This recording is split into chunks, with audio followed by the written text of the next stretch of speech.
And today welcome back to another video. Today I'm going to be doing a formation guide on the 4-3-2-1. So I'm just going to quickly go through the sort of plays that you'll need for this formation to work, and we'll get into some gameplay. So in the goalkeeper position you can have anyone, but as your two centre backs, they need to have over 70 pace, and it would help if they're over 6 foot and if they're quite strong.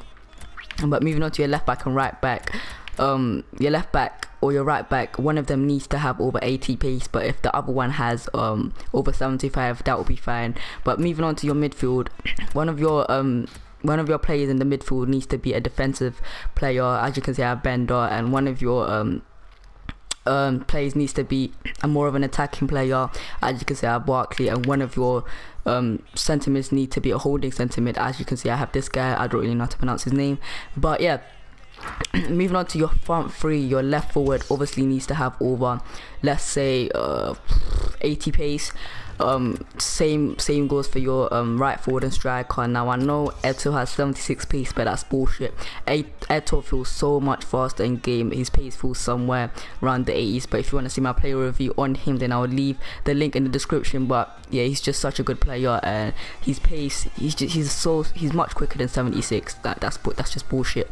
But now this formation heavily relies on your front three, and what I mean by that is your striker, right forward and left forward. And I'd almost like to think of it as having 3 strikers, because your left forward and right forward are just slightly behind your strikers, so it's almost like having 3 strikers. But you need to do a lot of 1-2 between your right forward striker and left forward. But once you get used to that, this formation is going to be so deadly to use, and it did take me quite a few matches to get used to it. But once you get used to it, I'm telling you, this is going to be one of your favorite formations. And I mean, in terms of defense, this formation is good. In terms of midfield, this formation is good. But when it comes down to the strike, I mean the attack, this formation is just great. I mean, your front three just make up this formation, and it would also help if your left forward is right footed and if your right forward is left foot. So every time you cut in, they're always on their strong foot, and you don't always have to try and get them on their strong foot.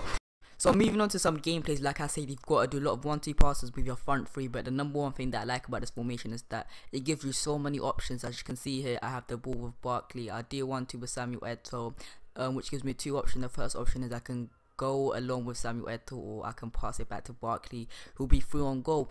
And you're never in a situation where you're by yourself and you have no one to pass it to, because there's always players running down the wings or running down the middle who you can pass it to, because this formation just gives you so many options, and you just got to get used to the formation, and you just got to build the right team. And once you get used to the formation and you have the right team, this is one deadly formation, and I recommend just playing a few games with it. Don't give up on it, just play a few games, and then once you get used to it, I promise you it's one deadly formation. But if you've enjoyed this video, make sure to drop a like or subscribe if you haven't already. Other than that, have a nice day.